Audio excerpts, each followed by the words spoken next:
तस्य मे परावरे ब्रह्मणि धर्मतो व्रतैहि स्नातस्य मे न्यूनमलम विचक्ष्व। पर और अवर, परब्रह्म और अवर ब्रह्म। अवर ब्रह्म माने शब्द ब्रह्म, अवर ब्रह्म शब्द ब्रह्म और शब्द ब्रह्म से भी विलक्षण अवर ब्रह्म, परब्रह्म, अवर ब्रह्म। तो पर और अवर दोनों में हम निष्णात हैं। इसके बाद भी जो कमी रह गई है तो अलम विचक्ष, हे भगवान आप ही कृपा करके इसका विचार कीजिए, क्योंकि आपकी विलक्षण विचक्षण प्रतिभा है, ज्ञान है, उसके द्वारा आप विचार करें। श्री नारद जी तो उस प्रश्न का समाधान करने ही आए थे। देखिए संतों की महिमा कितनी विलक्षण है।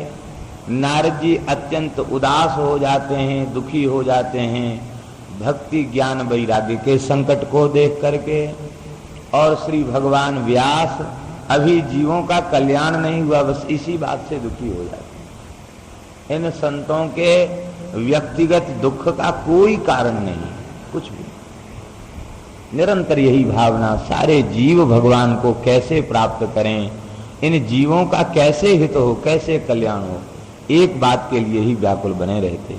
श्री वृंदावन बिहारी लाल जय जय श्री राधे। आइए मंदिर। नारद उवाचो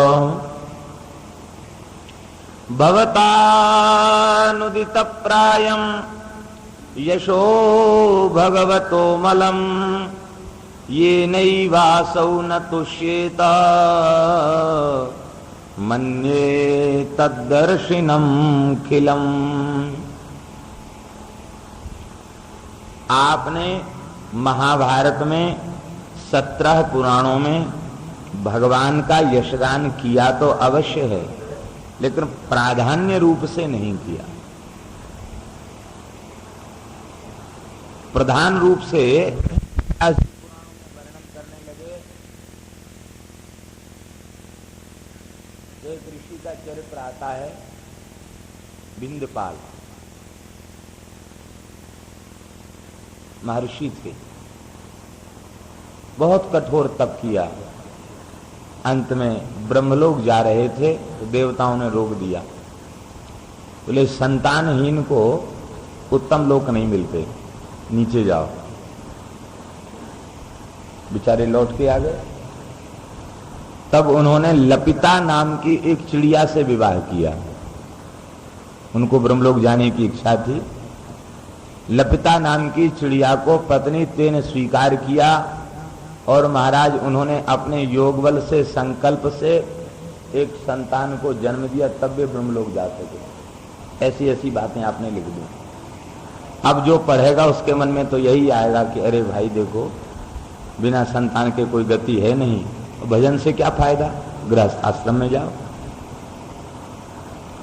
वानप्रस्थ की महिमा का वर्णन करने लगे तो उससे ज्यादा कुछ नहीं। गृहस्थ धर्म का वर्णन करने लगे तो बस वहीं सब कुछ मिल जाएगा, आगे कहीं जाने की जरूरत नहीं। संन्यास धर्म का वर्णन करने लगे तो सर्वोच्च से सिद्ध कर दिया। आपकी सब बातें सत्य हैं, लेकिन मनुष्य आपने जो कुछ जहां जिस वर्ण और जिस आश्रम के संबंध में कहा, वो केवल इसलिए कहा कि जो जिस वर्ण का है, जो जिस आश्रम का है, वो अपने नियम में प्रतिष्ठित हो जाए, उसे अपने धर्म में निष्ठा हो जाए। आपका केवल इतना ही लक्ष्य था, लेकिन आप जैसे महात्माओं का लक्ष्य कौन समझे। आपकी बातों को उदाहरण के रूप में प्रस्तुत करके लोग मनमाना करने लगे। महाभारत में जरत्कारु नाम के ऋषि की कथा है। वे तीर्थाटन कर रहे थे, बड़े भजनानंदी थे। एक दिन वे जा रहे थे, उन्होंने देखा कि एक कुआं है और कुआं में उल्टे लटक रहे हैं कुछ वृद्ध पुरुष। देख करके वे बड़े दुखी हो गए। कहा आप कौन हैं? आप देखने में बड़े उत्तम ऋषि जैसे लगते हैं, आप हैं कौन? बोले हमारे वंश में एक कुपूत हुआ है, उसका नाम जरत्कारु है, वो विवाह नहीं कर रहा है, ऐसे ही भटक रहा है, तो अब हम लोग पितर हैं उसके, हम नीचे सिर करके गिरने के लिए तैयार हैं। जरत्कारु रोने लगे, बोले महाराज हम ही हैं आपके वंश से। अरे बोले तो हमारा उद्धार करना चाहो तो जल्दी से विवाह करो। तो जरत्कारु ने कहा कि हमने तो निश्चय किया है कि हमारे नाम की ही कोई कन्या होगी तो उससे विवाह करेंगे। तो बासुकी नाग के वंश में उत्पन्न जरत्कारु नाम की कन्या से ही उन्होंने विवाह किया और उससे आस्तिक उत्पन्न हुए और आस्तिक को जन्म लेने के बाद वे सन्यासी हुए। तो इस तरह की जो कथाएं हैं वे गृहस्थों को गृहस्थ धर्म पालन में रुचि जगाने के लिए हैं। ये झूठ कथाएं हैं, ये नहीं है, ये सच्ची कथाएं हैं। लेकिन इससे भागवत धर्म जो परम लक्ष्य है उससे तो जीव भटक ही जाएगा। बस यही आपके असंतोष का कारण है। जीव का स्वभाव गुणग्राही नहीं है, दोषग्राही है। हिंसा का प्रबल विरोध है, उस बात को नहीं देखेगा। और जहां कहीं हिंसा का वर्णन है शास्त्र में, पुराण में, वेद में, बस उसको कहेगा अरे सब महात्मा हिंसा करते थे, खाते थे और मद्य मांस का प्रयोग चलता था, कोई गलत नहीं। अमुक पुराण में लिखा है, अमुक जगह लिखा है, अमुक जगह लिखा है। क्यों लिखा है, किस प्रकरण में लिखा है, किस प्रसंग में लिखा है, उसका क्या सही अर्थ है, इन बातों पर विचार नहीं करेंगे, मनमाना आचरण करेंगे। ये समस्या उत्पन्न हो गई। यही कारण है कि आपको इन ग्रंथों की रचना से आपके चित्त में संतोष नहीं मिला।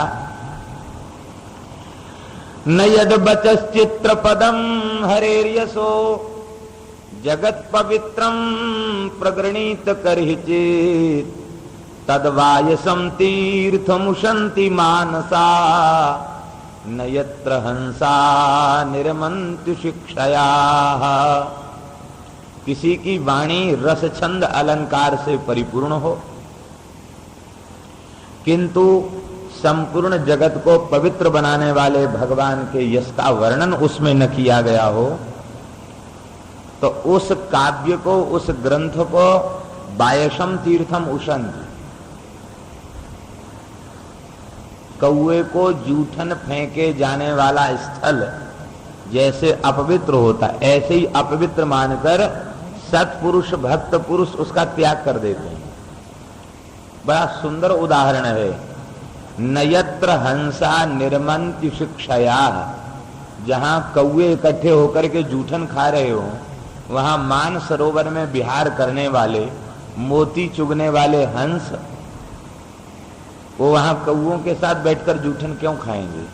इसका तात्पर्य है कि भगवान से विमुख कुटिल काक के समान कलुषित विषयी पुरुष काक के समान हैं, और वे विषयी पुरुष जिन विषय प्रधान ग्रंथों का, काव्यों का आनंद ले रहे हों, वहां परमहंस महात्माओं की क्या जरूरत है? वे ऐसे ग्रंथ, ऐसी पुस्तक को छूते भी नहीं है जिसमें भगवान का यश न हो। और फिर किसी का काव्य ऐसा हो न तो रस है, न छंद है, न अलंकार है, और न छंद की मर्यादा है,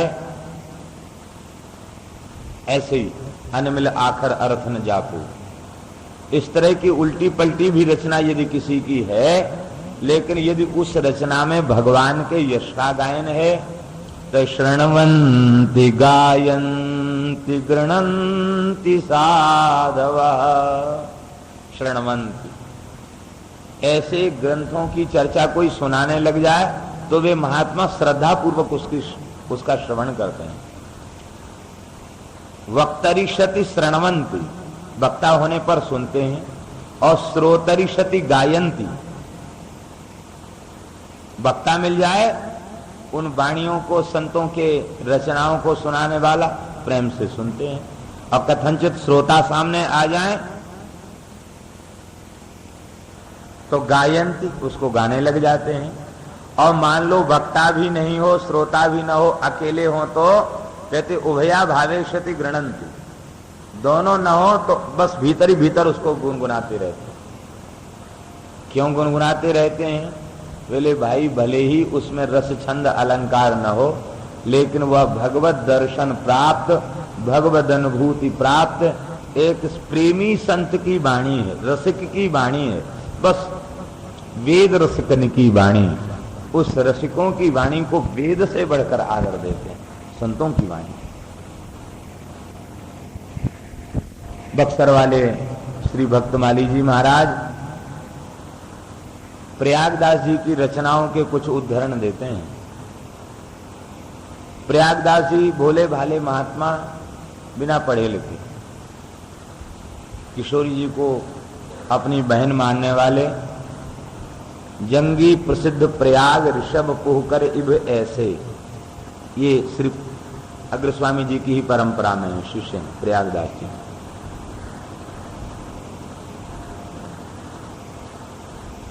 उनके भजन आज भी संतों में गाए जाते हैं।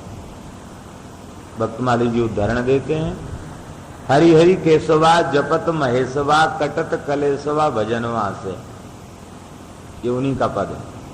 हरि हरि केशवा जपत महेशवा। हरि हरि केशव कौन जपते हैं? बोले महेश शंकर जी जपते रहते हैं, हरि हरि केशव केशव जपते रहते हैं। अरे भाई तुम भी जपो, शंकर जी जपते हैं, देवाधिदेव महादेव हैं, भाई वे जपते हैं तो तुम क्यों नहीं जपते? तुम भी जपो। जपने से क्या लाभ मिलेगा? कटत कलेशवा भजनवा से, भजन से सारे क्लेश कट जाएंगे। और प्रयागदास प्रहलदवा खातिर रघुवर हुई गए भगवारे। देखो भजन की कैसी महिमा है। भजन निष्ठ प्रहलाद की रक्षा के लिए रघुवर हुई गए भगवारे, और राम जी जो है बाघ बन गए, सिंह बन गए, नृसिंह बन गए। तो अब देखिए यहां अत्यंत सरल शब्दों में, ग्राम्य भाषा में उन्होंने भगवान की बात कही। तो भगवान की बात कही, इसलिए आज उनकी रचनाओं का कितना आदर है, संतों की वाणियों का आदर, क्योंकि उनमें भगवान का यश है।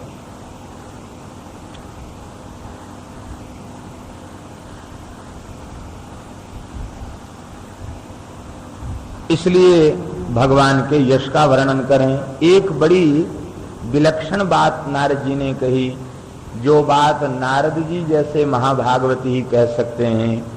कहते हैं जो ज्ञान मोक्ष की प्राप्ति में, जो निष्काम ज्ञान मोक्ष की प्राप्ति में हेतु है, निमित्त है, हृदय ज्ञानान्न मुक्ति, वह निष्काम ज्ञान भी यदि किसी में प्रतिष्ठित है, लेकिन उस ज्ञान में भगवत प्रेम का पुट नहीं है, भगवत प्रेम का संयोग नहीं है, तो वैष्णव ऐसे ज्ञान का आदर नहीं करते। भले ही उस ज्ञान से मोक्ष हो जाए, तो उस ऐसे शुष्क ज्ञान से जो मोक्ष होगा, वह मोक्ष भले ही किसी सांख्यवादी को, किसी शुष्क ज्ञानी को स्वीकार हो, लेकिन वैष्णव ऐसे मोक्ष को भी स्वीकार नहीं करते जिसमें भावना न हो। नैष्कर्म्यमप्यच्युत भाव वर्जितम न शोभते ज्ञानमलं निरंजनम कुतः पुनः शश्वत भद्रमीश्वरे न चार्पितम कर्म यदप्यकारणम। जो ज्ञान मोक्ष की प्राप्ति में साक्षात उपाय है, जब उसकी शोभा भक्ति से शून्य होने के कारण नहीं है, तो कर्म तो सदोष है। कोई भी कर्म निर्दोष नहीं है, प्रत्येक कर्म में कोई ना कोई दोष है, प्रत्येक कर्म में कोई ना कोई दोष। और मान लो कोई दोष हो नहीं, तो सबसे बड़ा दोष कर्म में जो है वो है क्षयिष्णु। उपनिषद में ये बात कही गई कि कर्म का सबसे प्रबल दोष है वो क्षयिष्णु है। क्षयिष्णु का तात्पर्य विनाशी है, स्थिर नहीं है। कर्म किया, कर्म करने के बाद नष्ट हो गया। इस संसार का कोई काम करो, एक न एक दिन वो नष्ट हो जाएगा। बड़े से बड़े मठ मंदिर बनाने वाले इतिहास में कैसे कैसे उनके वैभव सुनते हैं, और कैसे कैसे किले बनवाए हो, नष्ट हो गए। कोई भी संसार का कर्म वो विनाशी ही है, अविनाशी नहीं। तो उस क्षयिष्णु कर्म के द्वारा जो प्राप्त होगा, चाहे इस लोक में प्राप्त हो वो भी विनाशी होगा, अथवा लोकांतर में जो प्राप्त होगा, परलोक में प्राप्त होगा कर्म के द्वारा, वो भी विनाशी होगा। यज्ञादि कर्म भी विनाशी हैं। उन सकाम यज्ञादि के द्वारा स्वर्ग प्राप्त होता है, वहां से भी पतन हो जाता, नीचे आना पड़ता। केवल भगवान निमित्त किया गया जो भक्ति रूप, उपासना रूप, भागवत धर्म रूप जो कर्म है वो क्षयिष्णु नहीं है, क्योंकि उसका संबंध संसार से नहीं, संसार के किसी पदार्थ से नहीं, लोक परलोक की किसी वस्तु से नहीं, उस कर्म का सीधा संबंध भगवान से है। सीधा संबंध भगवान से होने के कारण भगवान अविनाशी हैं, इसलिए भगवान के निमित्त किया गया कर्म भी अविनाशी, भजन अविनाशी है। हाँ, संसार की किसी कामना की पूर्ति के लिए स्तोत्र पाठ किया गया हो, मंत्र का जप किया गया हो, तो वो भी विनाशी हो जाएगा। लेकिन केवल भगवान की प्रसन्नता के लिए, भगवान के लिए किया गया हो तो वो अविनाशी होगा। कर्म उसे पवित्र बनाने का एक ही उपाय है। क्या कहते? उस कर्म को भगवान को समर्पित कर दिया जाए। बिना समर्पित किए गए चाहे जितना उत्तम कर्म हो, बिना समर्पित किए गए वो शुभ नहीं हो सकता, जीव का कल्याणकारी नहीं हो सकता।